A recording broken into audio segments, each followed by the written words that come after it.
In the midst of the conversation on a German motorcycle with a sidecar captured in the last battle comes Tonkonoshenko. With difficulty pulling out his left leg, he rises, leaning with his hand on the fender of the sidecar. Having reported in detail about the received information, I ask, "Where will we cross the highway, Comrade Combat?" Having unfolded the map, Tonkonoshenko hesitated, then decisively poked his pencil at the point where the road passed through the forest. "No, here. If we meet German tanks, we will take cover in the swampy forest behind the road. The tanks won't get us there. We'll fight off the motorized infantry." We say goodbye to the depressed and silent collective farmers. We hear neither reproaches nor good wishes. But what can we do? If we had been ordered to stop at this village, we would have stood to the last, moving away. Okremenko turns around and shouts, "You do? We'll come back. We'll be back." And all of us wanted to ease our souls with such a hopeful promise. We firmly believed that we would come back. As soon as we left the village, we heard stomping ahead. Not reaching the head of the column, the horseman stops abruptly, apparently listening. "Who was it coming?" "Our own," I hear in reply. A few seconds later, a horseman stops in front of me. By the unsaddled horse and a German machine gun, I guess the Scout Lieutenant Akinbayev. He reported that the road was free and rode off to the commander. It's beginning to get light. We go quickly, not stopping in villages, trying not to look at the inhabitants, who silently, anxiously see us off. Women wipe their eyes with the tips of their handkerchiefs tied under their chins. It is not easy to navigate the country roads, even at night. The map shows one thin black thread, but if you go beyond the village outskirts, suddenly there are many branches as well travelled as the main road. Only the locals know where these branches lead. Our column also turned down one such branch before dawn, and when dawn broke, we bumped into the swamp, which in Smolensk region has no end and no edge.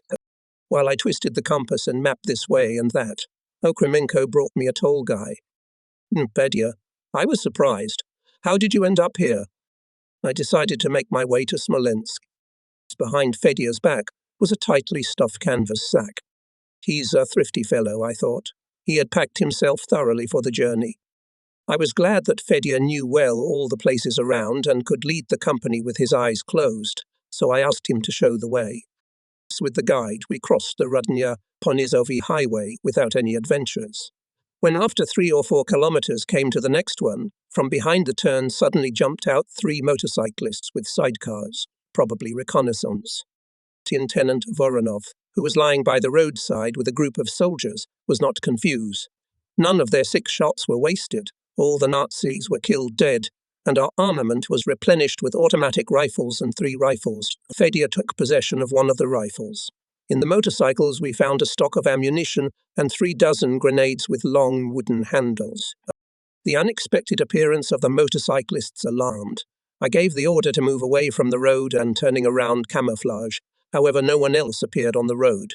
Having reported to the commander about the incident, we move on. Enterprising Voronov, having stacked ammunition and extracted weapons in the sidecar of one of the motorcycles, ineptly wiggled along an uneven forest clearing. We dragged the rest of the motorcycles and the dead into the forest, but the dashing lieutenant didn't gallop on his motorcycle for long.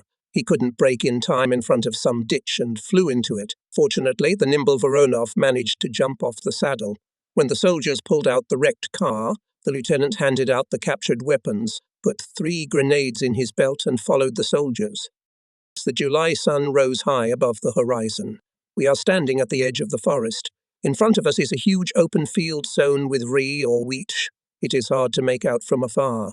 Behind the field we can see huddled village buildings. Before moving on, it is necessary to find out whether it is possible to pass through this village by road. Lieutenant Akinbayev's scouts should answer this question. But where are they? Suddenly we heard a horse stomping. 2 soldiers on unsaddled horses appeared in front of us. They said that the commander was following them. Tonkonoshenko appeared from behind the turn, riding a gelding. The old saddle was badly battered. The stirrups were low down. The foot of the right leg is stuck in the stirrup. The left leg is freely lowered. Apparently, in some village, the commander exchanged the motorcycle for a horse, realizing that the motorcycle in the forest is not far away. While I was reporting the situation to the commander, riders appeared from the side of the village. We easily recognized our scouts. Entering the forest and seeing the commander, Lieutenant Akinbayev dashingly jumps off the horse, throwing the reins to a companion, leisurely approaches us and reports that there are no Germans in the villages, but on the highway Demidov-Rudnya moving armoured personnel carriers with motorised infantry. In one of the villages, Akinbayev's scouts met with a platoon of mounted reconnaissance sent by Colonel Birch. Having learned that the main forces of the combined detachment were concentrated in the forest northwest of the village, Akinbayev sought out Colonel Birch and reported to him about the location of the second column. The colonel demanded Captain Tonkanozhenko to himself. The captain galloped away, and our column settled down to rest in the forest. Having returned from the colonel, Tonkanozhenko reported that he had received orders to resume the march at 15 o'clock. Shortly before, the performance of the company was joined by a squad that masked the withdrawal. The squad commander reported that, misled by periodic fire and rockets, fascists quietly waited for the morning, so the squad was able to freely leave the defense line and stealthily break away from the enemy.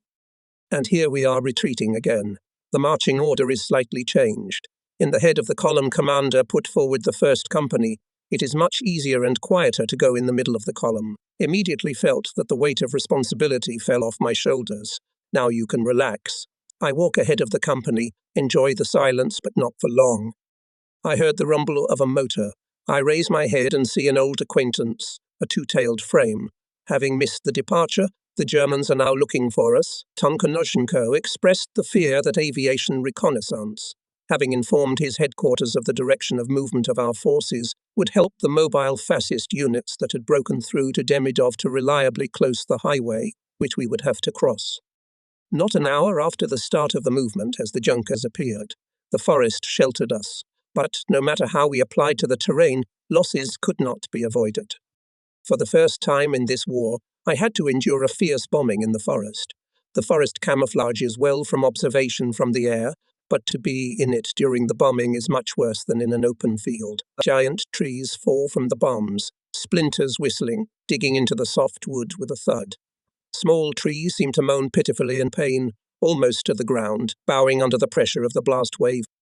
When I have to read about how fascist aviation with German scrupulousness periodically combed the forest partisan zone, I can easily imagine what the guerrillas experienced, caught by bombing away from safe shelters. Even our miners, who were good at hiding their fear, came out after the bombing on the forest road with their eyes dilated from the experience. Having received information from Akinbayeva about the ford across the river Rutavech, Tonkanozhenko quickly leads through it battalion and, carrying out order of Colonel Birch, provides crossing the main forces of the combined detachment. Now the combined detachment moved along one route, and Captain Tonkanozhenko's battalion was to follow in the rearguard. Apparently, in the course of pulling into a column, the battalion was delayed and too detached from the main forces. This, as far as I remember, was the beginning of all our further misfortunes. When we came to the highway leading from Demidov to Rudnya, we had to stop. A fierce ferry fight broke out ahead. Long bursts of machine guns were coming from the road, bullets whistling around, leaving the company. I ran in search of the commander. I found him in the forward chain together with the commander of the leading rifle company. I fall down next to him. Seeing me, Tonkanozhenko waved his hand in annoyance. We did not have time to skip. Motorized infantry saddled the highway. We must break through. Maybe we should wait until dark, timidly suggests the commander of the rifle company. You can't. The commander shakes his head tiredly. We have already fallen behind the main forces. In addition, may catch up with the pursuing units, and we will be in a mouse trap. Before this happens, we must break through. 2 45mm guns Tonkanozhenko decided to put on the flanks, both 76mm guns, in the center of the combat order. Here also loaded horses, a supply platoon with ammunition, and a medical station with the wounded. Gathering the commanders, Tonkanozhenko announces their decision to break through a wide front, deploying all companies in a line. My company was to move to the left flank. As soon as the motorized infantry will be knocked off the road, the company, together with the battalion cannon, should take the defense front to the north to protect the main forces from possible attacks from Demidov. Having brought the company to the line assigned to it, I impatiently await the signal of attack. Finally, a shot from a 76mm gun rang out from the right. After the third shot, I jump up and, shouting, "Follow me, run to the road. I don't look back. but with the corner of my eye I noticed that Stadnyuk and Voronov jumped up almost simultaneously. Branches knocked down by bullets rained down from above. Someone yelped, someone shrieked. But the stomping behind my back intensifies. I run like in a competition, trying to beat the seconds. And yet just before the roadside ditch, Voronov overtakes me. With the cry of "Beat the fascists," he rushed across the highway and fell on the machine gunner with the whole weight of his wiry body. The soldiers silently jumped over the ditch. Lieutenant Spirin, who was running after him, jumped over the deep ditch and with an accurate shot killed a big fascist who swung his bayonet at Voronov's back. And at the same moment his lean, tall figure, as if tripping over an invisible obstacle, lay flat at the feet of the Nazi he had killed. On the left side of his uniform a red stain was spreading on his back. I lifted the lieutenant and in the very centre of the breast pocket saw entry bullet hole. Ran up. Petrenko gently took in his hands the lieutenant, and I rushed along the road to see what danger threatened us from the side of Demidov. Having lost hope of stopping the attackers, the fascists ran toward the woods. Voronov and his men pursue them, and before me the task to hold the repulsed section of the highway. Together with Stadnyuk, we set up the fighters and order them to dig in faster. Meanwhile, the rest of the battalion crossed the road, carried the wounded, transferred the loaded horses. When the regimental guns began to roll, from the north on the highway appeared a tank and 3 armoured personnel carriers with infantry. The commander of a well-camouflaged 45mm gun is not in a hurry, waiting for the tank to put the side armour under the That is why the artilleryman chose a position slightly ahead to the right of the road. When the armoured personnel carriers came closer, it was the turn of the fighters armed with bundles of grenades and bottles with a flammable mixture. And at this critical moment I saw Stadnyuk running along the road, holding a bottle in his right hand. When the tank got close to him, the politruk brought the bottle above his head and at the same moment fell on his back. The tank was getting closer. When it was about 50 meters away, the anti-tank gun was fired. The tank swerved to the side and fell into the ditch. Armoured personnel carriers braked sharply. Infantrymen, falling out from behind the sides like cockroaches, scattered to the sides and opened fire. I ran up to Stadnyuk. He lies with his eyes open, leaning aside a clenched fist. His head is shot just below the temple. I pick up his body and, ducking, carry it to the shade of a large fir tree. The armoured personnel carriers, having retreated, pour machine gun fire on the road, preventing the rest of our units from jumping over it. With 5 accurate shots, the artillerymen silenced 2 armoured personnel carriers. The third, covered by the padded vehicles, continued firing along the highway. Lieutenant Voronov's men, who had returned to the company, helped the artillerymen drag their light cannon between the trees. From this convenient position, the artillerymen destroyed the 3rd armoured personnel carrier. The armoured personnel carriers that had been hit barricaded the road.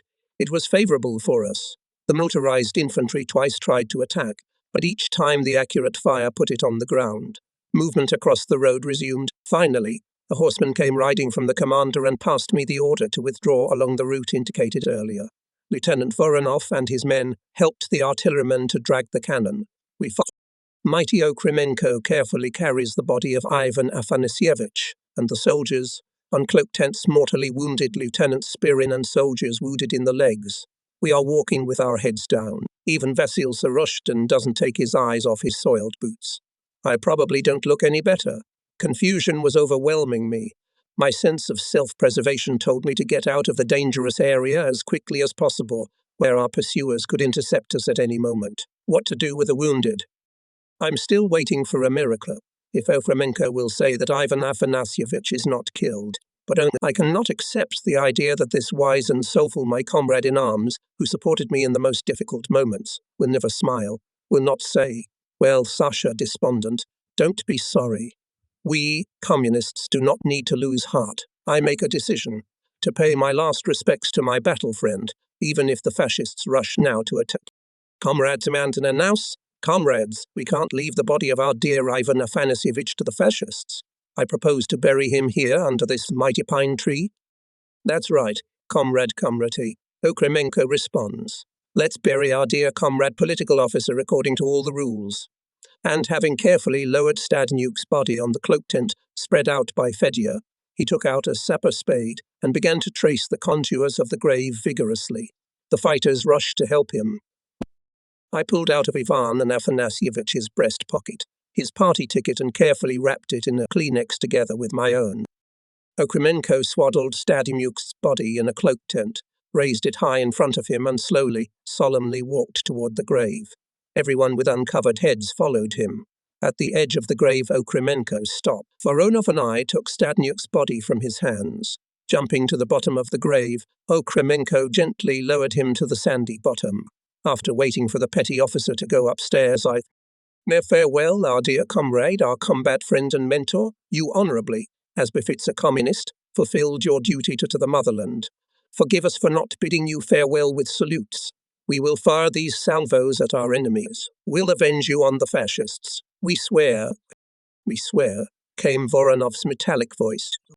We swear, all those present repeated after him in unison.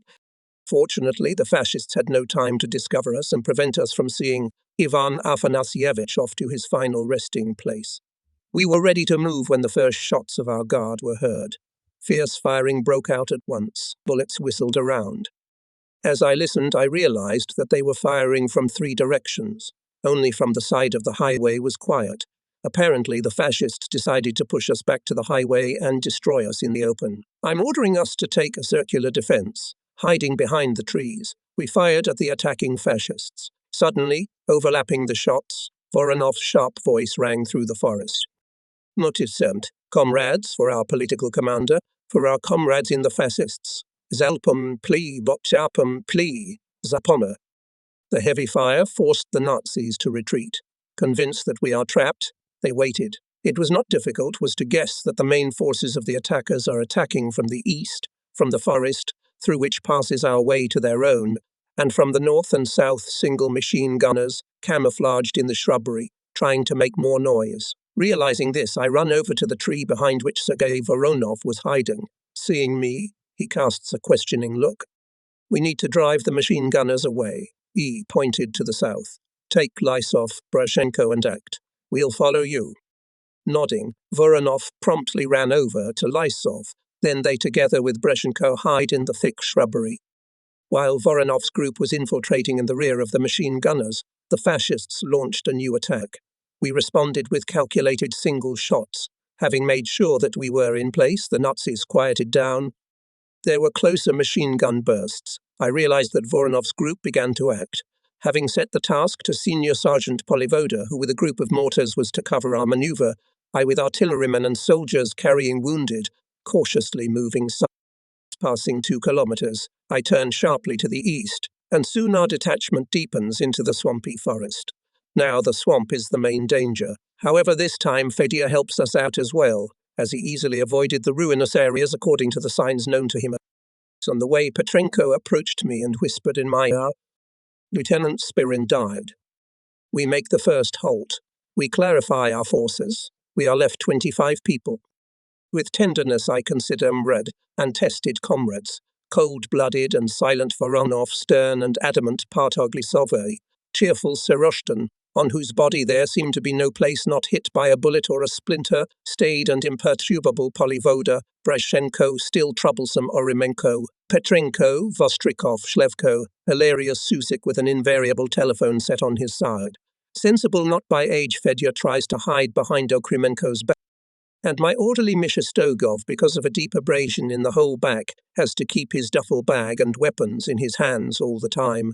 From the former rifle company survived a group of fighters, headed by a Bogatyuskogo-felded Sergeant Sokolov. Of them 2 are severely wounded in the legs. They are silently lying on tents.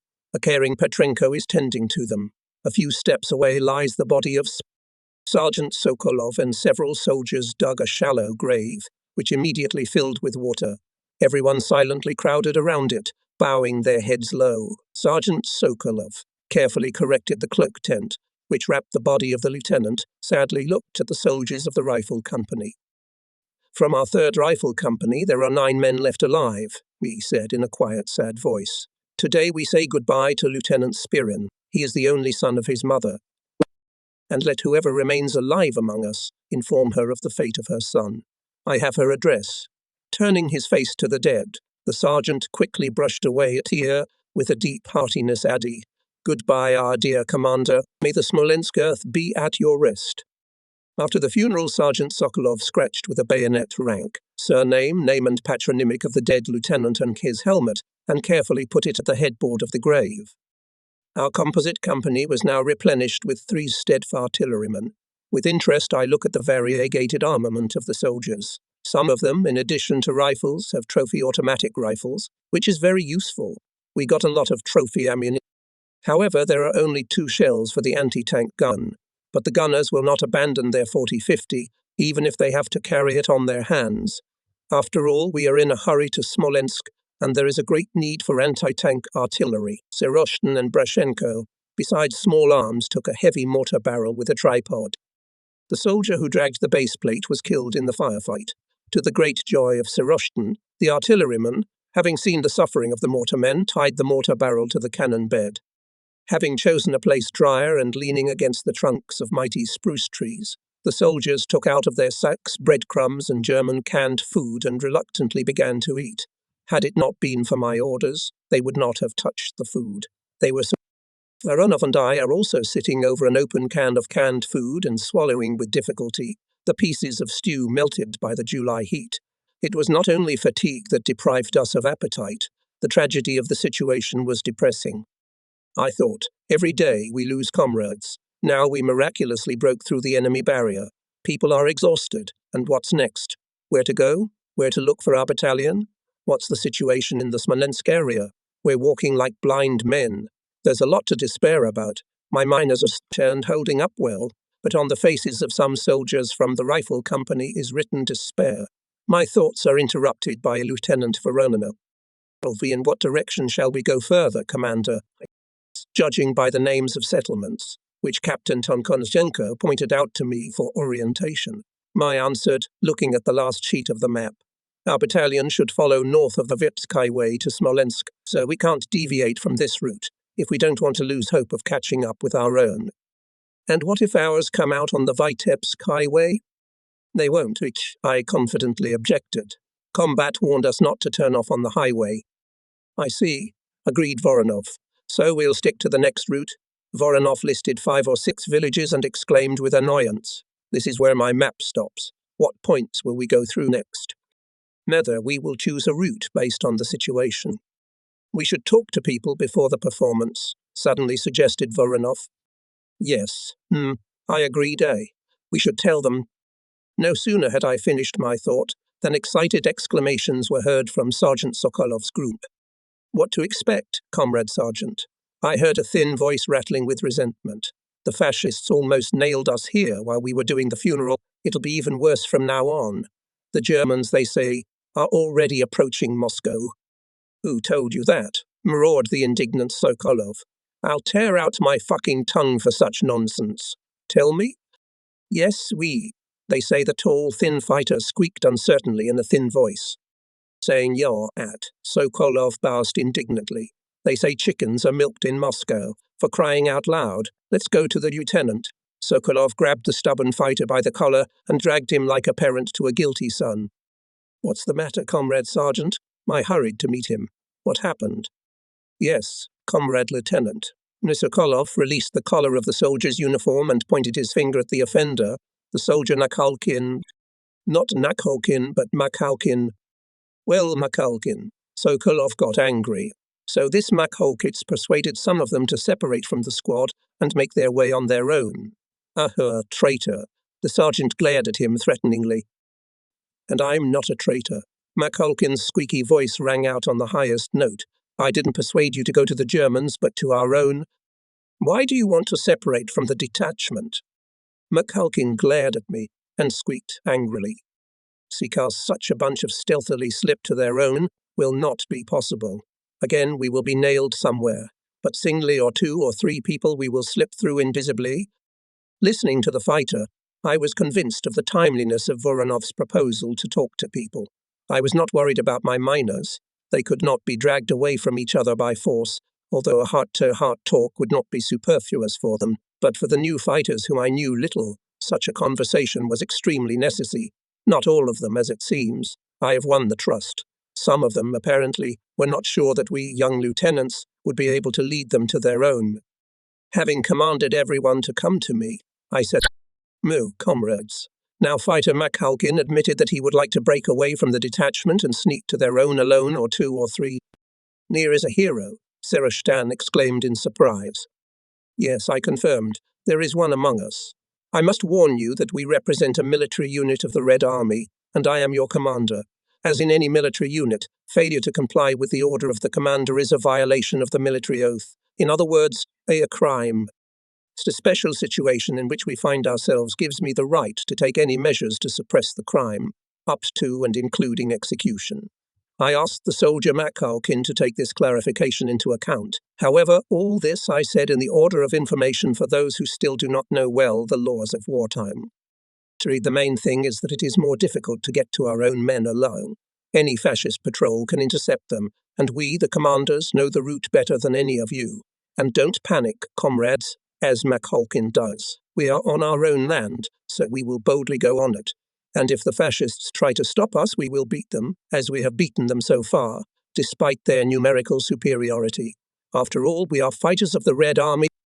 I noted with pleasure how by the end of my excited address to the soldiers their shoulders straightened, their faces became clearer, and in their gazes there was an unyielding determination. "That's right, Comrade Lieutenant." The first to respond was Lissov. "We are in our own land. We will beat the fascists wherever they are, in front of us or behind us. And the main thing is that we will continue to attack the enemy shoulder to shoulder. That's our strength. Am I right?" "Right, Mikhail Andreyevich. Right." Amicably supported the mortars. "Do we agree with the party leader?" Sergeant Sokolov chimed in with the approving roar of the rifleman. "And you, Soldier Makalkin, what do you say?" I asked ironically, approaching him. "What about me?" Without raising his eyes, squeaked Makalkin. "I'm like everyone else." For a moment he raised his eyes, but he couldn't stand it and lowered his head again. "Then on the road, comrades," I announced. "Lieutenant Voronov, line up the men in columns of 2. The cannon in the middle of the column, to help the artillerymen to allocate 6 of the strongest fighters." When Voronov has determined the order of proceeding, I ordered him to select 3 men and together with them to go 300 meters ahead. We followed a barely visible forest path. I expected to get away from the highway before dark, in the area of which appeared large enemy forces. When it was impossible to distinguish anything under our feet, we stopped at the edge of a forest clearing to rest. During the overnight stay, Fedya, who managed to collect on the way summer podberezoviki and wawishki, treated us to a mushroom shashlik and gave us each a small piece of lard, which he had brought from home. German rifle behind his back, another in his hands behind a wide leather belt, which he took off the Nazi officer, sticking out long wooden handles of German grenades, canvas bag full of ammunition. Household kid likes Petty Officer Okremenko. He claps him approvingly on his cool shoulder, and every time assures him that as soon as they reach their unit, he will ask the regimental commander to assign Fedya to our company. Fedya is obviously pleased with this prospect. Only Misha Stogov jealously squints at him. On the march, Fedya is always trying to stay close to me. July nights are short. At 3 o'clock it is light even in the forest, and at 4 we continue our way. In front with 3 fighters is the tireless Sergei Voronov.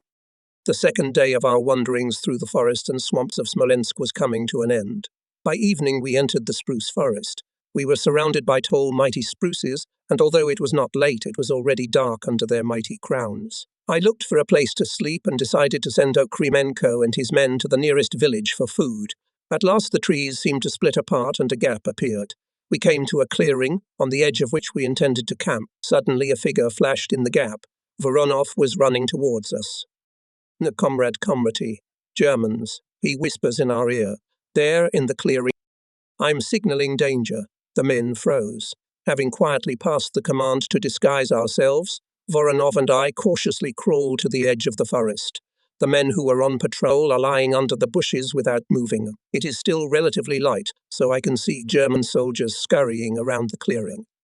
At first, I can't understand why the fascists are stacking brushwood in piles. Then I realized from the arrangement of the piles and from the fact that these piles are watered with some liquid from canisters, that at night they will turn into bonfires. So the fascists are preparing a small forest airfield. Where are the Germans here? It became clear when Voronov silently showed me the parachute dome. clearly white on the dark green pine of the nearest spruce.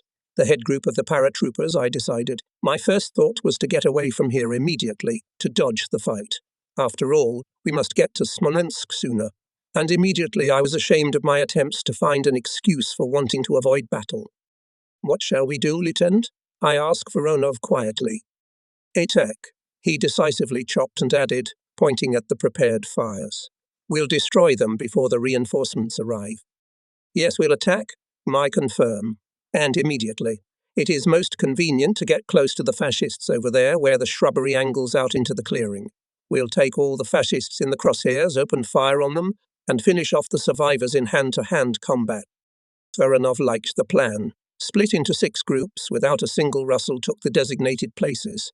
We, with Voronov and the men of our group, got close to the Nazis, almost 60 meters. You can even see every feature on the face of the observer. One can see that the July heat had soaked him, and the calmly past day had lulled him to sleep. He was either thinking about something or dozing. I signal Voronov. Having caught on sight the officer in charge of the works, I shoot. He falls like a felled tree. The shot serves as a signal for the others. Soon it was all over. Unfortunately, this fight, which ended happily for us, was not without losses. 1 soldier from Sergeant Sokolov's group was killed. We hastily buried the killed, replenished ammunition at the expense of trophies. Having taken canned meat and non-stale German bread in a package, we leave the clearing. Making up for lost time, we speed up our pace. The soldiers carrying the wounded are changing more and more often. Not even 2 hours have passed, as from behind we heard excited shouts. Fascists. An alarming thought flashes through my mind. I rush back and see an incomprehensible picture. Okrymenko's mighty hands gently support the fighter, and Petrenko feels his pulse. I ask what happened. The petty officer, raising his head, shrugs his shoulders perplexedly. "A fainting comrade, Lieutenant," Petrenko explains, "that's all." And after a moment's silence, he adds, "The fighter is exhausted." The words of the orderly told me that the tired, hungry soldiers had reached the limit of their strength. It became clear why they began to stumble more often. We had to call a halt. Okrymenko, with the help of Fedya, quickly lit a fire, having scooped water from the nearest forest ditch. The soldiers placed their woks around the brightly burning fire, but without waiting for boiling water, fell asleep. Only Voronov, Okrymenko, Misha Stogov, Fedya, and, to my great surprise, Suzik were still on their feet. Suzik was shuffling his feet, supporting the thin end of a dried birch tree, which Fedya was dragging to the fire, chasing off insolent mosquitoes from his face. Homer leaves dirty streaks on his forehead and cheeks, which makes his chubby-cheeked face with bulging bright eyes involuntarily evoke a smile. Noticing that the water in the cauldrons is already boiling, Okrymenko waves his hand. "Enough, boys. Are you going to winter here?" Fedya, having opened a can of canned meat and taken some groats out of the bag, began to cook soup. Koma, lying down beside him, stirred the soup with a wooden spoon in the cauldron for a minute, and then stuck his face into the ground, not letting the spoon out of his hand. Okrymenko gently lifted Suzik and carried him under the nearest bush. Having satisfied their hunger, Okrymenko and Voronov fell asleep. Misha and I are awake. The petty officer snores so deafeningly that we have to turn him from side to side. Then Stogov and I had a chance to sleep for a whole hour. Opening my eyes, I see the soldiers huddled around the fire. They greedily devour the chowder cooked by Fedya. This is the first hot meal for the last few days, so I am not surprised by the diligence with which the soldiers scrape the wok. The sun just appeared from behind the horizon, and our small detachment has already continued to move eastward. We are going through the area which is not marked on the map I have.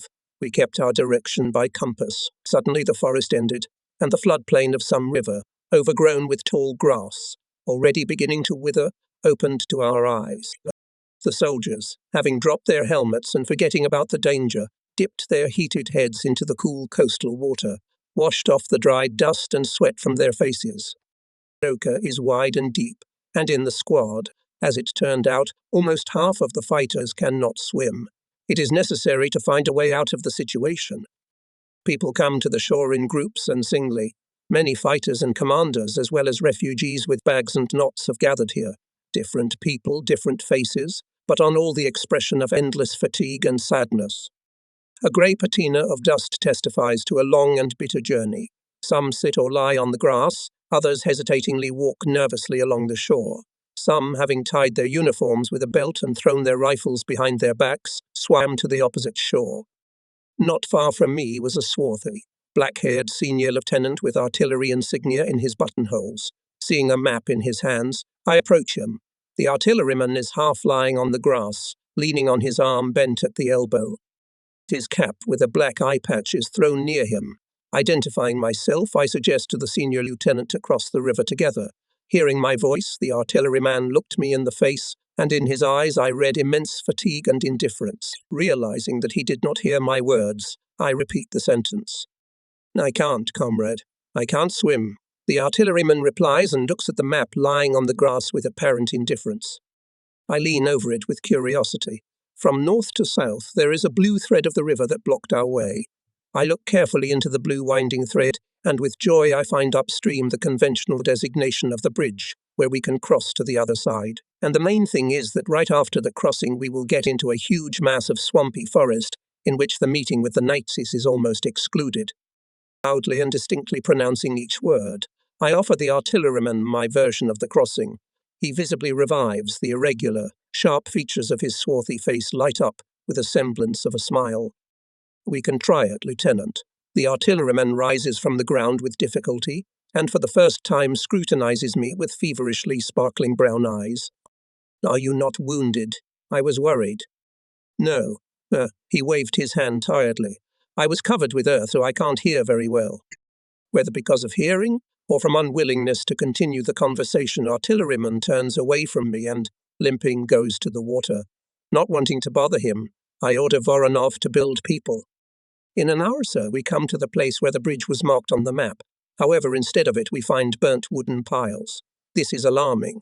Lieutenant Voronov volunteered with Siroshtin to go on a reconnaissance. Knowing that Siroshtin's body, as they call it, has no life on it, I suggest that Voronov take someone else with him. Vasil Siroshtin, squinting his brown eyes beneath the bright rays of the sun, assures me that he is perfectly healthy, and in proof of this he twists his head so vigorously that the bandage around his neck has loosened and dropped, exposing the inflamed wound. "Stop it, Serostan." I strictly cut off and ordered Petrenko immediately change the bandage on the neck, Sergeant. In the reconnaissance together with Voronov, Brashenko and Fedya, whose civilian clothes were very useful. Sneaking under the bridge from pillar to pillar, the scouts safely crossed the river and crawled along the opposite slope. They scrutinized something for a few minutes, then moved toward the village. About 40 languid minutes passed. At last Voronov appeared. Having swum back, the lieutenant with unusual for him excitement reports on the results of the sortie. On that bank the scouts came across the corpses of 18 Red Army soldiers, then visited the village, hastily abandoned by the locals. Brashenko and Fedya in the village looking for boats. Soon Brashenko and Fedya appear, accompanied by a local resident, a very old man. He comes down to the river and shows his hand. Fedya, without undressing, jumps into the water and, diving in, pulls out an iron chain. Grasping it, he pulls the flooded flatboat to the shore. Brashenko rushes to his aid. Having pulled up to the shore, they overturn the boat, pouring out the water. Fedya brings a long pole and, deftly wielding it, directs the boat to the Pasha side. Together with Voronov and Okremenko, we get into the boat and cross to the opposite shore. I cordially greet the ancient old man who answers every question only after a threefold. I order Okremenko to transport the wounded and the contused senior lieutenant first of all. I asked the old man how the Red Army men died. It turns out that they were shot by fascist saboteurs, which in recent days a lot of dropped from airplanes. Hearing the shooting, the locals hid in the woods. Carpenters' axes were lying on the site of the tragedy. Apparently, the sappers were restoring the destroyed bridge when they were suddenly attacked by saboteurs and shot at point-blank range. Passionate about their work, the soldiers did not even have time to grab their rifles, which were standing nearby, drawn up in goats. Turning to the crossing, I see a picture that makes me smile. Fedya long pole pushes the boat, and Okremenko kneeling, holding in his powerful hands, like a coachman reins, the ends numerous soldiers' wraps, which frantically clung to the soldiers who cannot swim. The first to catch my eye is a puny Suzik, hanging on the winding like a gudgeon on a hook. With their eyes bulging with fear, the fighters pull themselves up, and, losing their footing, fall face first into the water. However, they do not let go of the wrappings from their hands. Okremenko, blushing from exertion, drives Fedya, never ceasing to encourage the swimmer. Hold on, eagles. The shore is close. And the eagles, swallowing the turbulent water, are slowly moving towards the saving land. I sigh with relief when Okremenko carries the last almost suffocated eagles to the shore, holding them under his arms, and Petrenko is already working on them, trying to bring them, as he liked to put it, in a combat-ready state. The main difficulty arose during the crossing of the Fortikapiatka. It was impossible to transport it by boat, and it was impossible to abandon it. The gun commander and I were standing on the shore, not knowing what to do. Suddenly my glance slipped on a coil of telephone cable, which persistently dragged Homasuzak. What if we dragged the cannon along the bottom? The artillerymen quickly uncoiled the cable and wove 2 cables from it. Having ferried the horses into the swim, the gun commander carefully fastens the cables to the axles and to the horse harness. When the ropes were hooked, all the soldiers who were on their feet, helping the horses, pulled them. The cannon slowly crawled along the bottom. I sighed with relief when more than half of the trail was behind me. It turned out to be too soon to calm down. The ropes were taut as strings, horses and men strained with all their might, but it was as if the cannon was stuck in place. After several unsuccessful attempts to move it, the gun commander, a stocky, stout man, resolutely threw off his uniform and swam to the place where the cannon was stuck. Having taken air into his lungs, he dives then, noisily sniffing off. The wheels have rolled into the hole. Push! And dives again. Having whipped the horses, we pull together, but the cannon still does not move. The artilleryman's head appeared above the water again. He lies down on his back and rests for 2 minutes. Silently, I looked around at the soldiers standing around. 3, including Okremenko, as if guessing my wish, quickly undressed and swam to help the artilleryman. At my signal, all 4 of them dive, and we, grasping the ropes, mercilessly whip the horses. Nahura Pa resounded along the river when the damned cannon finally moved from the place and crawled to the shore. And as if in response to our cries, machine gun bursts from the edge of the forest nearest to us. 1 horse falls. Someone grabs an axe and cuts the harness. The cannon, pulled to the shore, is dragged over the hillock, and the stripped and half-dressed Red Army men grab their weapons and scatter along the shore, trying to find at least some shelter from the bullets. Voronov cat-like lands next to me. Germans, Comrade Komrati, he reports, suddenly jumped out of the forest. We dropped on them with machine guns. Lie down for now, gather their strength, probably. On my question about the number of fascists, Voronov shrugs his shoulders. I'm looking around. Closest to us is the edge of the forest, from where we were shelled. To the right is an open, flat field sown with clover. The road crossing it reaches the far edge of the forest. We intended to follow it further. However, under the enemy fire, it is impossible. Having consulted, we decided first of all to drive away the fascists deep into the forest. After waiting for the soldiers to dress and collect equipment and ammunition, we run over to the edge of the forest. Artillerymen fired the last shells. When there were about 200 meters left to the edge of the forest, the fire began to subside. Bullets flew from somewhere from the depths. It was indiscriminate, aimless firing. Having thrown back the fascists, we decided to move to the opposite edge of the forest. Having remembered that the map showed this forest to be heavily swamped, I consulted an old man who stayed near the wounded during the shooting, where it would be easier to cross it. Understanding my question, the old man shook his head. You can't go through this forest, my men. It's a ruinous place. You'll get lost and be lost. What to do, grandfather? The old man remained silent for a long time, moving his lips. Thinking that he did not hear, I repeat the question louder. There is confusion in my voice. Raising his light-colored, as if faded eyes at me, the old man suddenly declares, I'll show you out. I've known this forest since I was a little boy. I look at the bent figure of the old man with doubt. Will he be able to walk 10 kilometers along the forest paths? After all, it is still necessary to return. The old man seemed to have guessed my hesitation. Leaning on a thick stick, bent in the form of a horn, grunting, he slowly got up from the ground and, crossing himself, suddenly walked briskly along the road, throwing on the Let's move, my man, with God. Under cover of a group of fighters, led by Voronov, our little detachment follows the old man. To my surprise, there was no shell-shocked artilleryman among us. It turns out that the senior lieutenant, as soon as the shelling stopped, without waiting for the others, went to the forest. The detachment, they say, will catch up. The detachment safely entered the forest. Okremenko and Fedya try to support the old man under his arms, but he resolutely rejects their help. Hunched over, he paces measuredly along the forest path. An hour and another passes, but we did not find the artilleryman, so our paths missed each other in this forest. Only when we got far into the forest, I began to realize the danger that awaited us. We walk on barely visible paths. More and more often there are swampy areas in which, not knowing the forest, do not determine the right direction, especially hard to have a gun. In places we are forced to carry it on our hands. If we crossed this forest and swamp wilderness without a guide, probably would be confused. At last the ground under our feet becomes firmer. The forests and flowery glades begin. The old man stops, sits down on a high bump and, crossing himself, announces, "Well, dear man, thank God. The swamp is over. Now you're safe. Go with God and I'll rest a little and go back."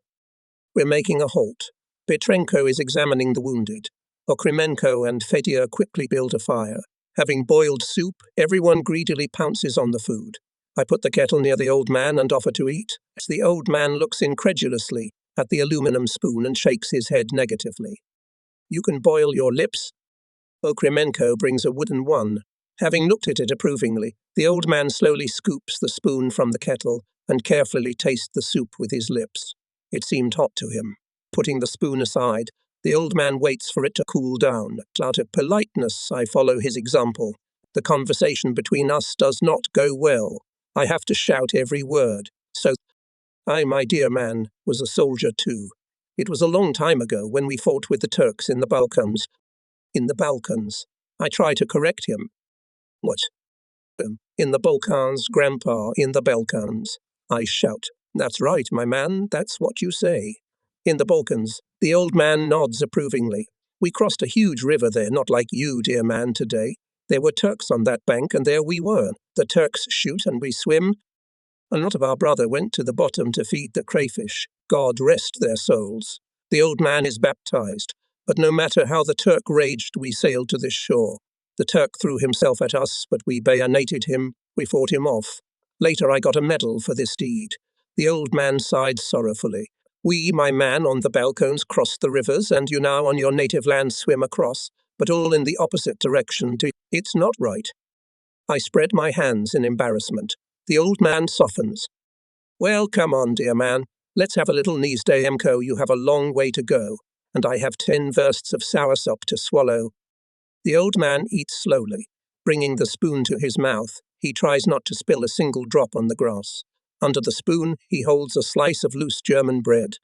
After swallowing a couple of spoonfuls of soup, he breaks off a piece of bread and chews it thoroughly, but suddenly spits it out and wrinkles his nose. It's not our bread, it's trashy, like grouse. After a short rest, we warmly say goodbye to the guide, feeling a sense of deep gratitude to him and pitying him. I hug him tightly by his thin shoulders. The old man excitedly waved us after. Soon the forest ends. At the edge of the night spent the night, and at dawn again on the road, we pass village after village. We go with all precautions. Before entering the village, we send a reconnaissance. We march with great exertion.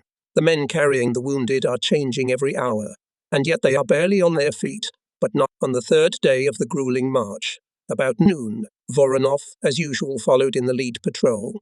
On the outskirts of one of the villages, stumbled into the trenches occupied by the Red Army. The detachment was detained, and I and Voronov were brought to an elderly major. "Who are you and where are you going?" The major looked suspiciously at the German automatic rifles in our hands. We silently laid out our identity cards, my candidate card and Voronov's Komsomol card in front of him.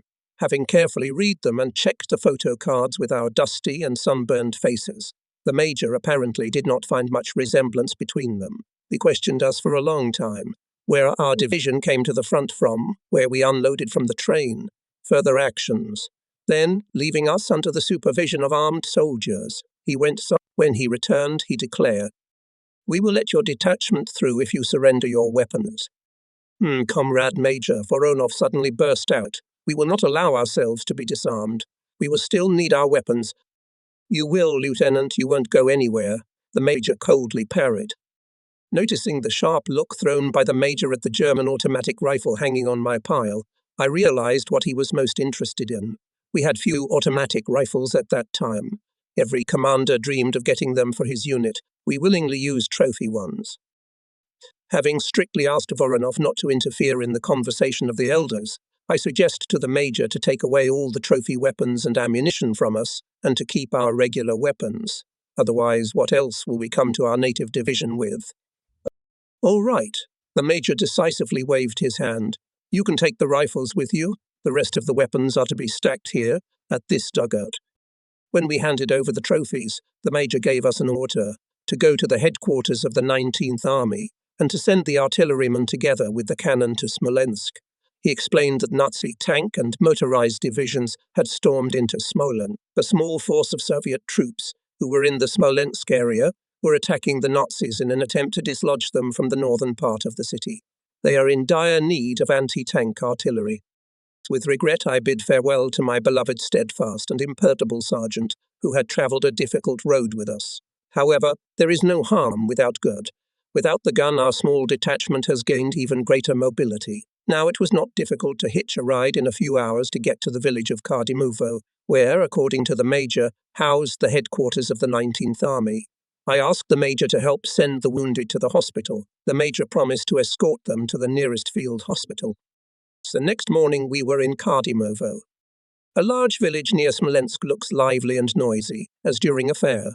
Everywhere there are cars, wagons, tethered horses, crowded people, smoking kitchens. I looked anxiously into the low cloudy sky, realizing that fascist planes could appear at any moment. Having hardly found the duty officer on the headquarters, I reported to him about my detachment and asked him to indicate the further route. A young artillery captain in a new, not yet wrinkled uniform looks not frontline fresh. Jingling his spurs, he strode briskly from the telephone to a large map laid out on smoothly hewn boards, the ends of which rested on stands made of freshly hewn thick poles. Calling me over, the captain poked a pencil at a small settlement about 4 kilometers from Vyazma. Here, Lieutenant, the assembly area of the units of the 162nd Rifle Division. Go there. I can't provide transportation. And we went. To our misfortune, there were no free hitchhikers. Lieutenant Voronov, by habit, walks a little ahead of the squad. Behind him, the 5 most enduring fighters could hardly keep up. All in all, there were 19 men left in the squad with me. My gaze with particular sadness lingers on the men of the mortar company. In addition to Voronov, from it survived 11 more people. Heavy Step, Vasil, Siroshtin and Fyodor Brazhenko. After the departure of artillerymen, mortar again laid on their shoulders heavy load. Petrenko is steady, his medical bag is empty. Lisov, Polivoda, Vostrikov, Shlevko kept in a bunch. Emaciated Misha Stogov follows me unsteadily, like a shadow. Poor Komas Susik dried up for these difficult July days so that his uniform dangles on him like on a hanger. He lags behind all the time, but Fedya carefully and persistently pushes him, not allowing him to slow down. Okremenko became despondent. The food captured after the defeat of the Nazi landing in the forest glade, eaten clean. In the army headquarters could not get anything.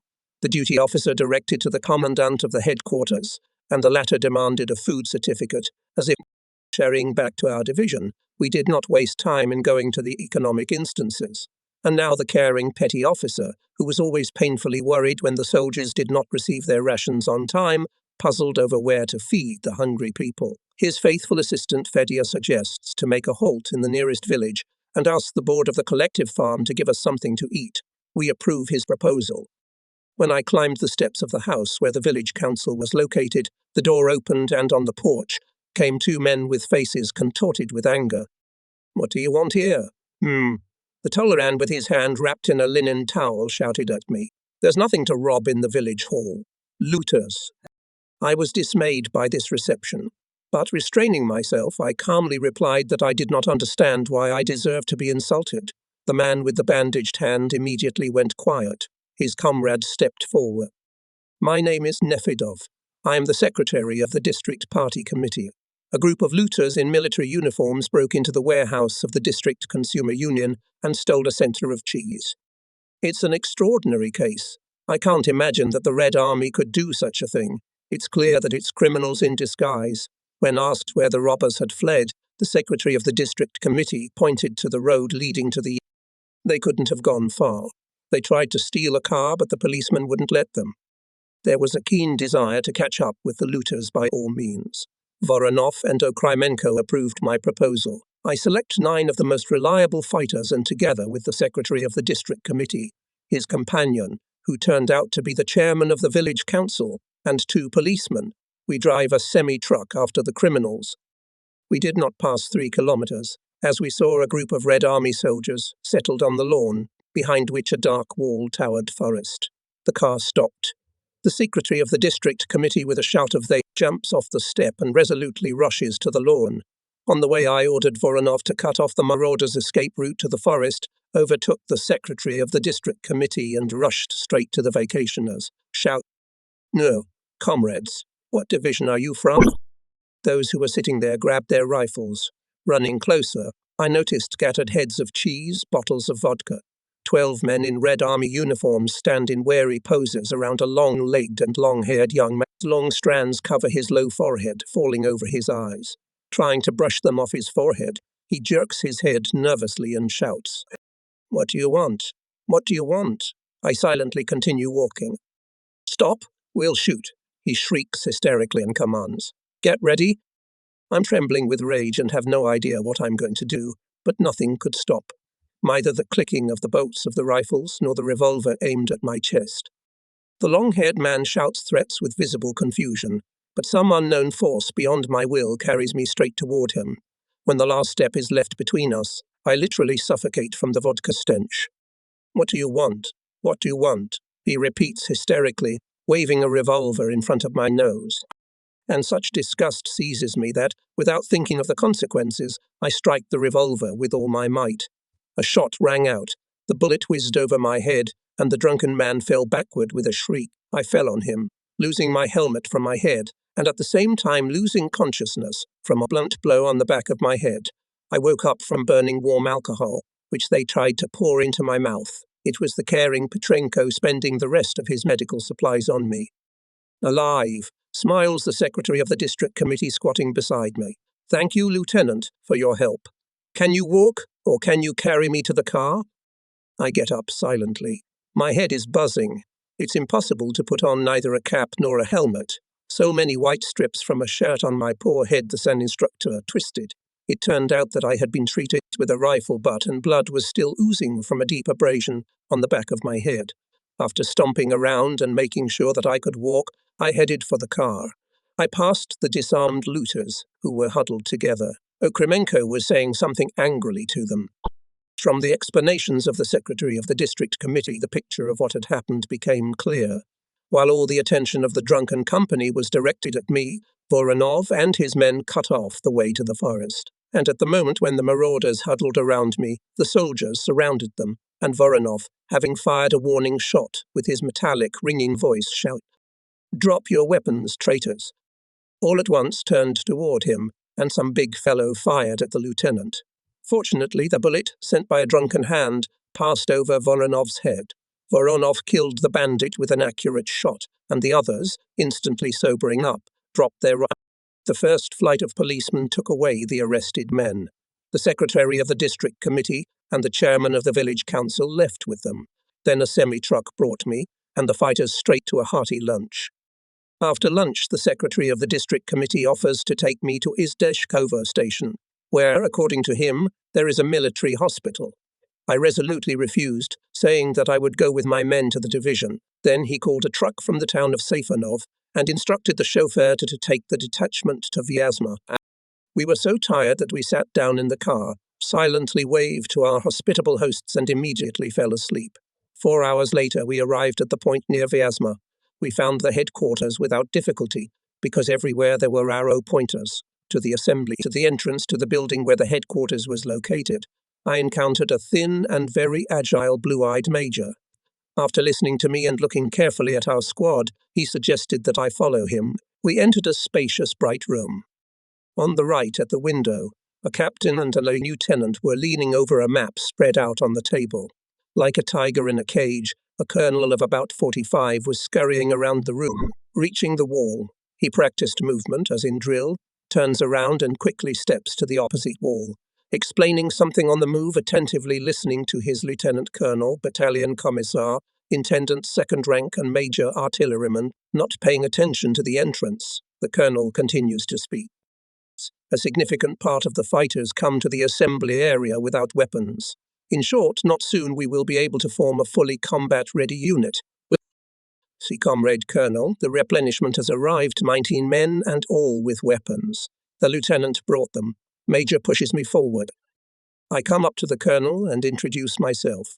The colonel asks in detail about the battalion, about Captain Tonkonoshenko, makes me repeat the story of the battle in which the company was cut off from the battalion. When the colonel asked me what route Captain Tonkonoshenko intended to follow, I named several settlements and an assembly area in the forest north of Lake Caspar, where later the battalion was not found. I understood from the questioning that our battalion had not arrived yet, and the colonel knew nothing about its fate, having received an answer to all my questions. Well, show your eagles. Nas headed swiftly for the exit. The rest of the colonel's interlocutors came out after us. Seeing the superiors, Voronov gave the command attention, alignment to the middle, and became on the right flank, putting his hand to his helmet. The colonel, stepping into the middle, loudly saluted. "Hello, comrades." Hearing the friendly and cheerful response. "Hello," he smiles, and having given the command at ease, slowly walks around the formation, looking intently into the faces of soldiers and commanders. Knowing from me about Voronov's exploits, the colonel, approaching him, asks, "Voronov." "That's right, Comrade Colonel Voronov." The lieutenant, as always, is unperturbed. The colonel extends his hand. For the first time I notice a blush of embarrassment on the face of my imperturbable platoon leader.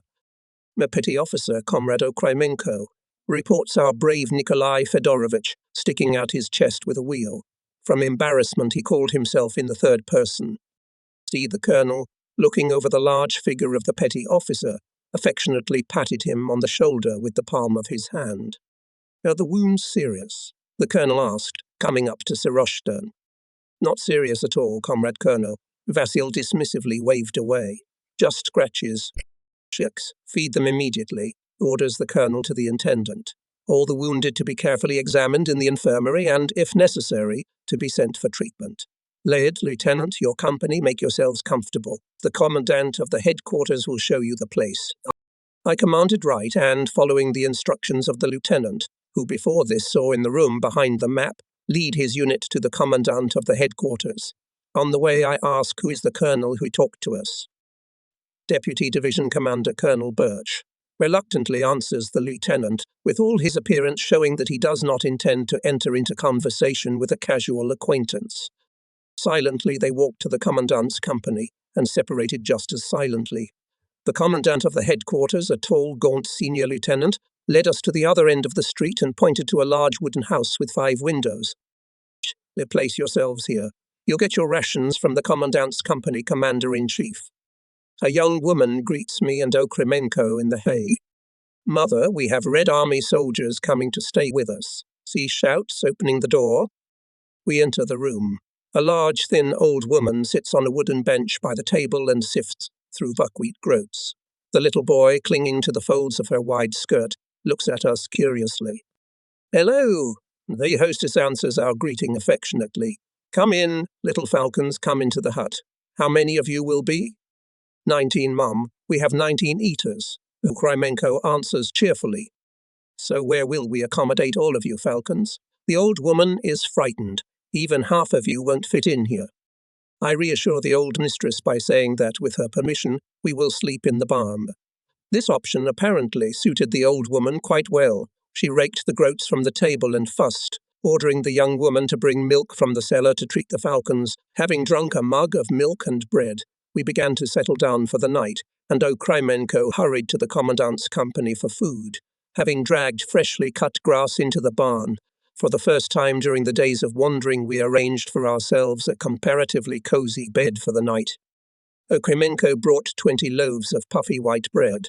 Each loaf was cut in 2, and a large piece of butter was placed in the middle. When I saw the butter, I decided to try to take off my chrome boots. Previously, all attempts to do this difficult operation were unsuccessful. The thin chrome from water, dirt and sun was so stuck to the skin that it could be removed only by cutting the shanks and heads from top to bottom, and I wanted to keep the boots. Under the surprised looks of the soldiers, I generously smeared the boots with rapidly melting oil. Voronov looks at my work with interest. Having finished the job and washed my hands, I began to eat white bread with appetite, drinking it with well water. Sighing heavily, Voronov also rubs oil on his boots. 2 or 3 hours later, the procedure of pulling the boots off me and Voronov began. I do not know what Sergei felt, who did not utter a word, while his feet were pulled off the dried boots, but it seemed to me as if the skin was being torn off my feet along with the boots. I struggled to keep from screaming when Okremenko, like pincers, grasped the back of the boots with his strong hands. By the copious streams of sweat on his forehead, he guessed what unbearable pain he was inflicting on me, and from that he himself was covered with sweat. At last the boots were thrown off.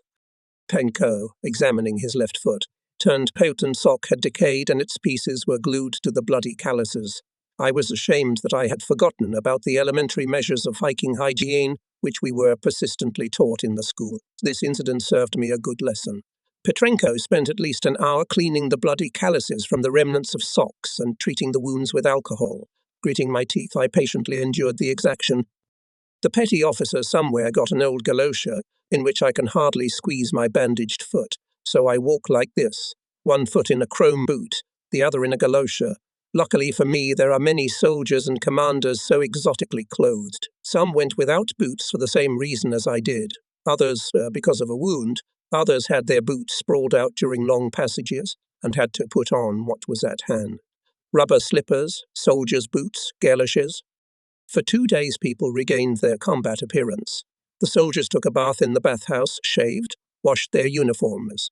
In the commandant's company, a petty officer got thread and needles and made everyone carefully darn their uniforms, pants, underwear. During the days of rest, I more and more often with sadness remember our soulful and energetic Stadniuk. It is hard to accept the thought that he is no longer alive. It seemed that now he would appear with a stack of fresh newspapers and say, "Comrades, there is good news." Now I and party leader Lysov hold daily informations. We tell about the situation at the fronts, about the growing repulse, which meets the aggressor. Fresh issues of the army newspaper for the honor of the motherland. The new soldiers read them to holes. The newspaper published sinister revelations of fascist bosses. They aroused people's unbounded hatred for the aggressor. Sometimes I do not recognize my comrades when I read them excerpts from the notorious Rosenberg's book, The Myth of the 20th Century, in which he, in particular, wrote, "In the great struggle for existence, honor, freedom, and bread, which is led by such a creative nation as the German, it is unacceptable to reckon with Poles, Czechs, Russians, and similar nations, as impotent and insignificant, as demanding and insolent. These nations must be pushed eastward in order to free the lands to be cultivated by German hands." And Kremenko hit upon the obscure epithet impotent. When I explained the meaning of this word, he threatened with his fist. "We themselves, fascist bastards, will soon make them impotent." We deployed a lot of propaganda work in connection with the publication of the decree of the Presidium of the Supreme Soviet of the USSR on responsibility for the spread of false rumors. Lysov, familiarizing the fighters with the decree, said that the enemy specifically sends its agents to spread panic rumors, wanting to undermine the morale of Soviet soldiers. Calling his comrades to resolutely fight against rumor spreaders, he read a popular poem by Nikolai Assi. "Fear has not great eyes, but hands. Don't indulge in a shaky fantasy. If you hear someone lying, shut his mouth with a hat." The results of the explanatory work did not slow down. The fighters began to bring to me frightened amateurs who liked to share the news. As a rule, they were from neighboring units. Just had time to send to the headquarters of one panicker, in Kopf told that the German tanks are already advancing on Moscow, as Siroshtan drags by the scruff of the neck stubborn, disheveled Red Army soldier. Siroshtan stretched out, and putting his hand to his helmet, indignantly reported, "My comrade lieutenant, listen to what this bastard is saying." I took a glimpse of the loose, unkempt figure of the détenu. I stare intently into his frighteningly running whitish eyes, as if covered with eye shades.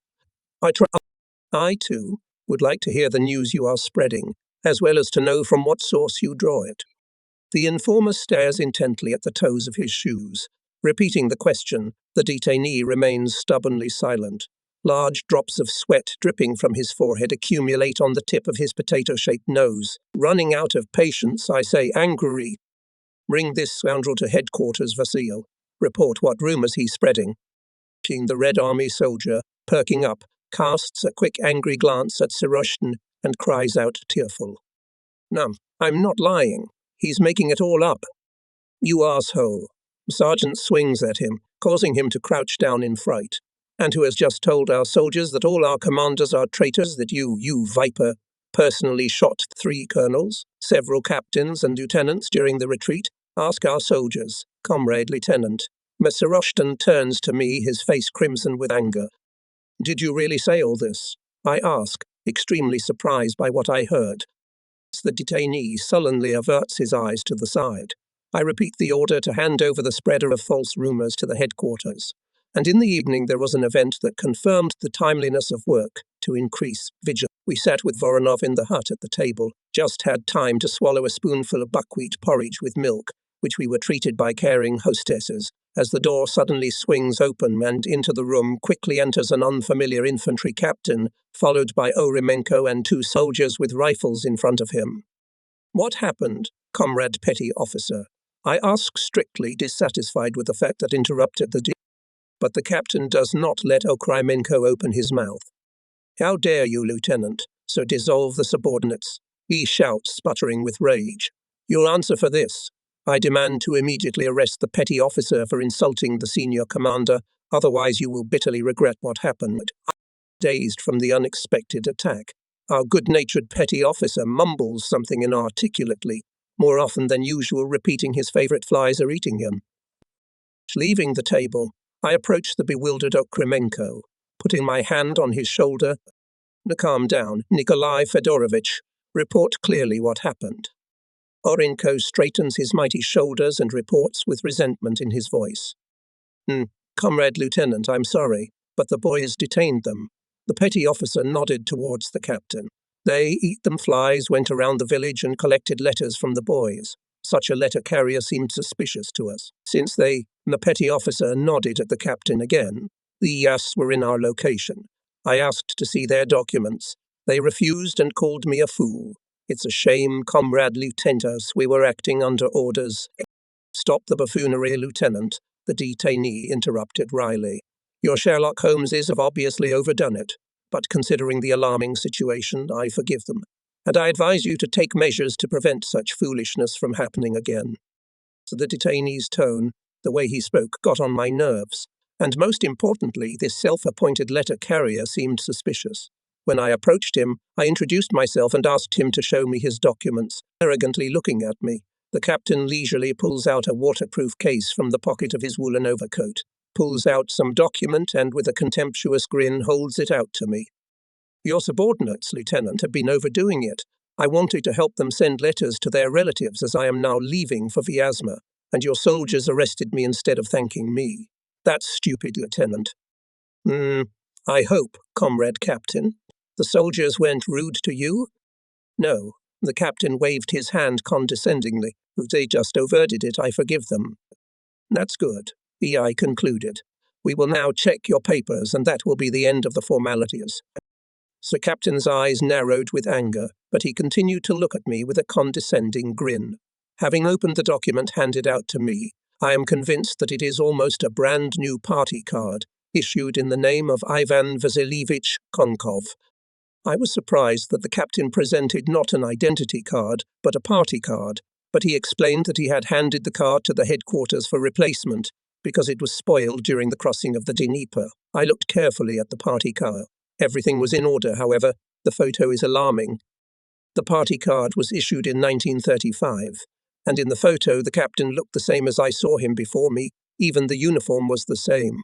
Intercepting Voronov's wary look, I politely apologize for the delay and, referring to the order, ask the captain to follow me to the headquarters. A vague suspicion does not leave me, but for some reason I hesitate to show open distrust of the senior officer, therefore arrogantly waved his hand Oremenko. Stay, say, I'll go alone, and this arrogance almost cost me my life. We are walking with the captain almost side by side. I am wary, ready to take my revolver out of my holster at any second, but I had completely forgotten that the holster must be unbuttoned. This circumstance apparently did not go unnoticed by my companion. and when we turned into a blind alley leading to the headquarters, he leapt cat-like to the side. In his hand gleamed matted TT. I am clearly aware that it is impossible to miss at such a distance, and, snatching the weapon, I hope only that I will be able to shoot before the revolver falls out of my hands, but I did not have time to pull the trigger. 2 shots rang out almost simultaneously. The bullet whizzed by my head, and the captain, grasping his hand with a groan, dropped the gun. I turned around and saw Sergei Voronov, who had appeared from nowhere. Picking up the gun, he mockingly sneers through his teeth, looking at the captain point blank. You were taught to shoot badly. You viper, you take a long time to aim. How did you get here, Sergei? You forbade Okremenko to follow you, not me. Voronov smiles slyly and, frowning, adds, For some reason I didn't like the look he threw at the buckled holster. Realizing that only by a miracle escaped death, I feel a great sense of gratitude to his saviour. However, at the front we quickly get used to restraint. Coming up to Voronov and shaking his strong hand, I say only one word. Thank you. It's not worth it. We took the captain to the headquarters, reported what had happened. At the first hour of the night I was called to the special department. Major, rubbing tired eyes, asked me to elaborate on why the captain aroused our suspicions. I explained. Having listened carefully, the Major smiled. Well done, and your fighters and you, Lieutenant, acted correctly. Congratulations, Captain Fake. Abwefer instructed him to collect information about the reserves in the near rear. I'm listening to the Major and thinking about what a cautionary lesson fate has taught me. Perhaps you'd like to join us, the Major suddenly suggested. You see the situation in the front line? We really need vigilant people. Thanking for the trust, I replied that I felt more prepared to meet the Nazis in open combat. Too bad, Lieutenant. The Major extends his hand to me. I still ask you to think about the proposal. Tomorrow report your decision. However, I did not have to think about it. In the morning, Voronov and I were summoned to Colonel Birch. Meeting with him waited unfamiliar to me commanders and political workers. We greeted those gathered. I wanted to ask a nearby lieutenant about the reason for the call, but at that moment the duty officer invited everyone to the colonel. When we entered the spacious room, the deputy commander of the 162nd Rifle Division, Colonel Birch, nervously paced around the room. The duty officer reported that all the summoned commanders had arrived. Tried looking at us, the colonel announced. Say, comrades commanders, in the vicinity of the city of Yartsevo are fierce fighting with airborne paratroopers thrown there. For their elimination is not enough forces, so the commander of the 19th Army ordered to allocate to fight the landing party all those who can act immediately. We are forming a composite battalion counterintuition. Pulling out of the pocket of the jacket sheet of paper, he read out the order on the appointment of command and political staff of the composite battalion. The battalion was headed by Senior Lieutenant Gryazev. The commissar was appointed Senior Political Officer Stepchenko, who reminded me something of the battalion commissar Panchenko. The adjutant senior, or simply put, Chief of Staff, was Lieutenant Vasiliev.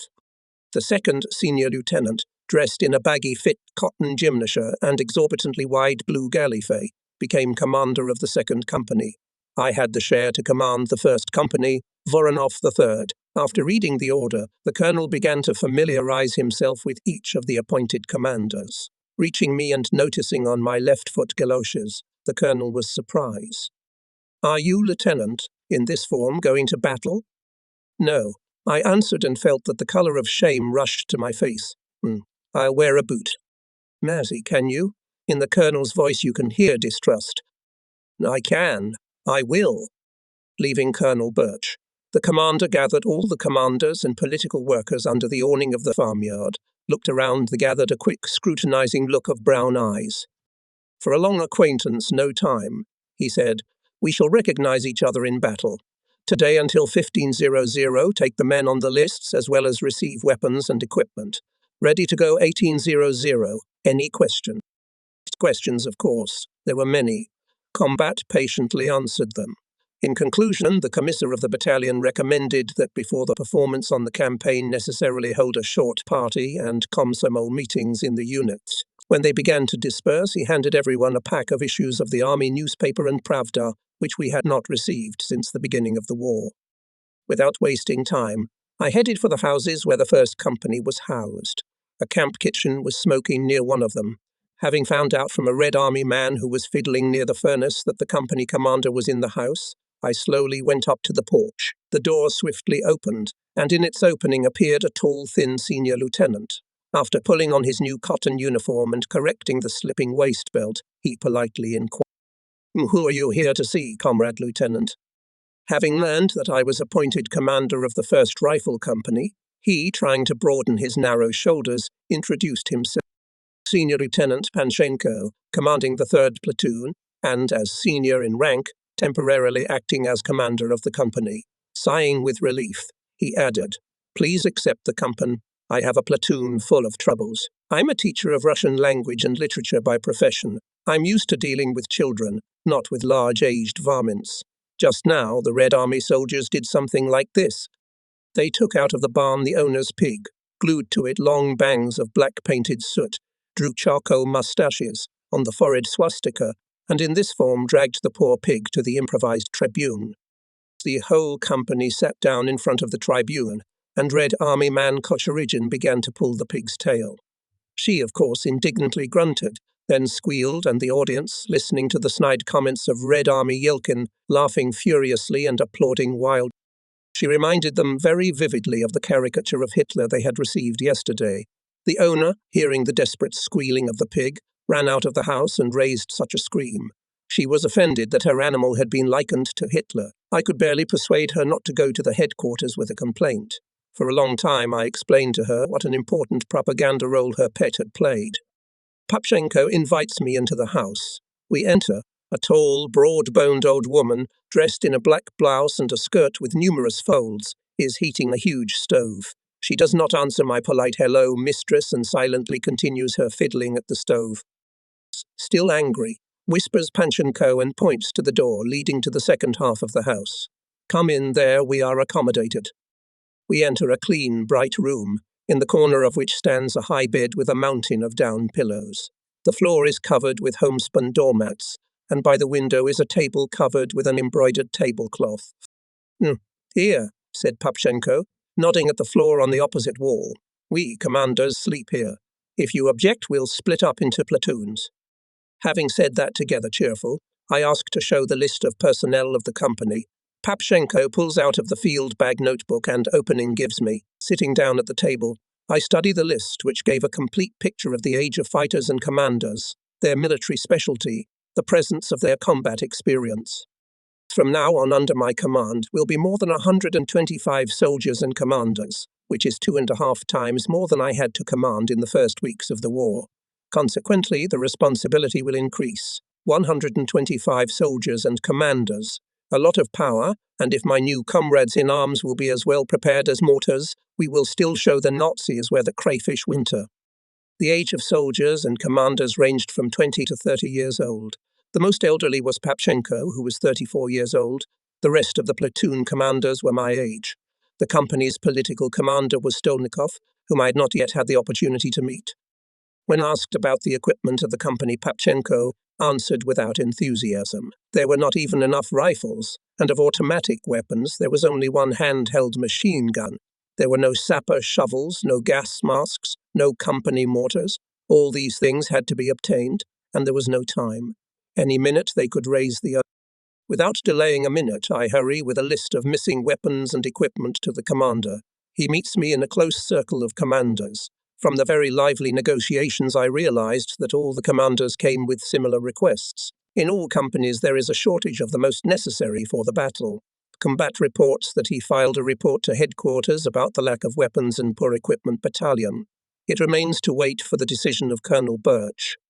So approaching the house where the commanders settled, I saw the Red Army lined up in 2 rows.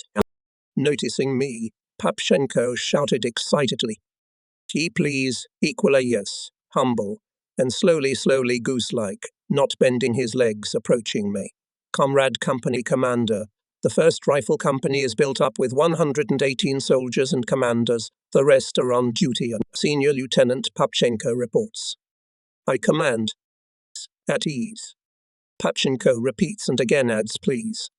Going around the platoon ranks, scrutinizing the faces of soldiers, together with whom, perhaps in a few hours to go into battle, I look at them and think, All of them are already scorched by the gunpowder of war.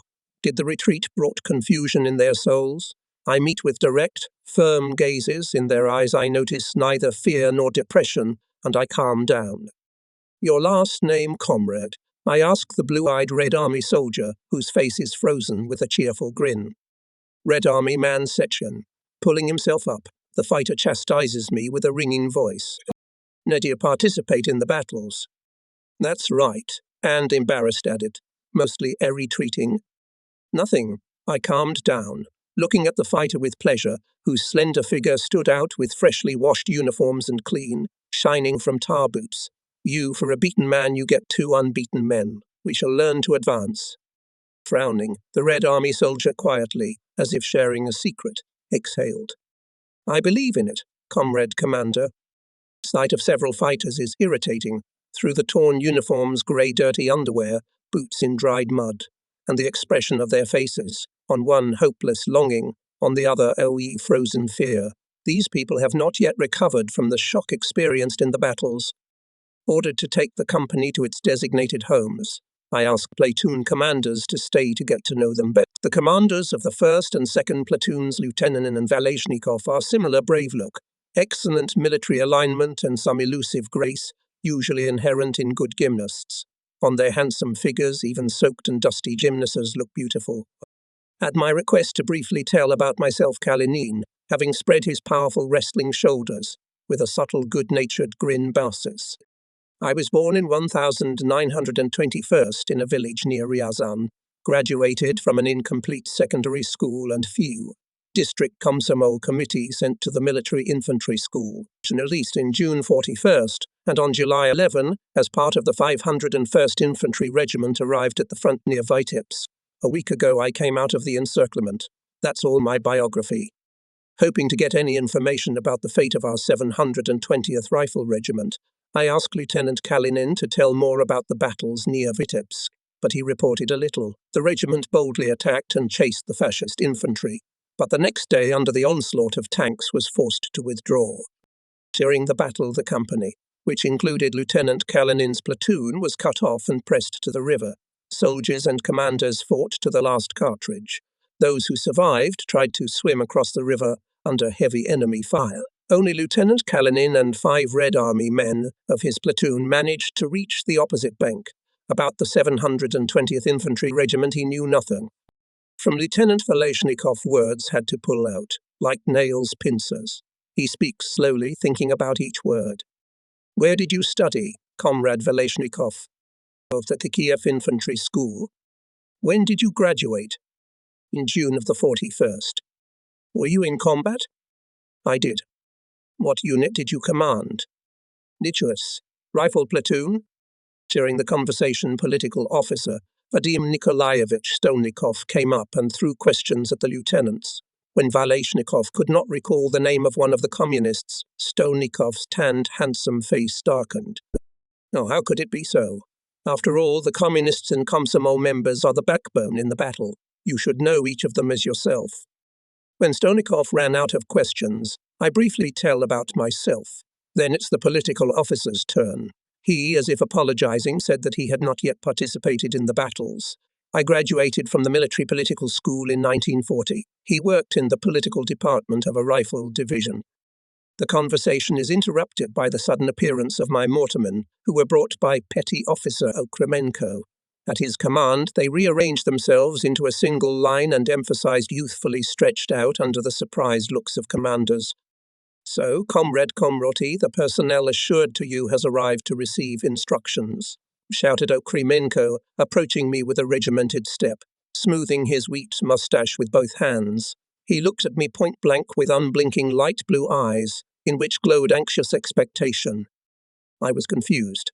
I was ashamed to confess that I had forgotten about my faithful battle buddies in the midst of all the things that had befallen me since I had been summoned to Colonel Birch's office. While I gather my thoughts, the commanders looked at the fighters with interest. Silence dragged on, and Okremenko, excitedly coughing into his fist, explained.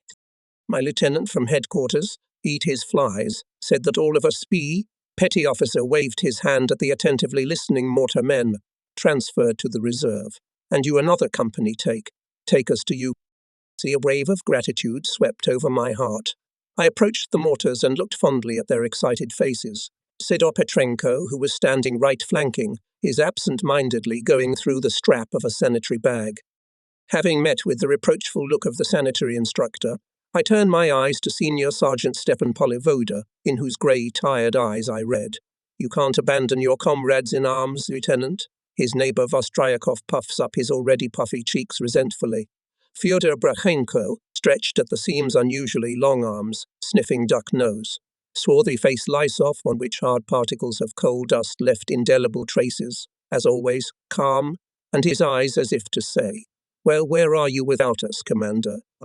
On the round, snub-nosed face of the tall, narrow-shouldered Shlevko is calm and good-natured, seeing in the ranks of the former teacher Pavel Mitin from the rifle rows, with the remnants of which, in the last battles united the surviving mortars, sincerely rejoiced. He is the only one of the riflemen who remained with the mortars.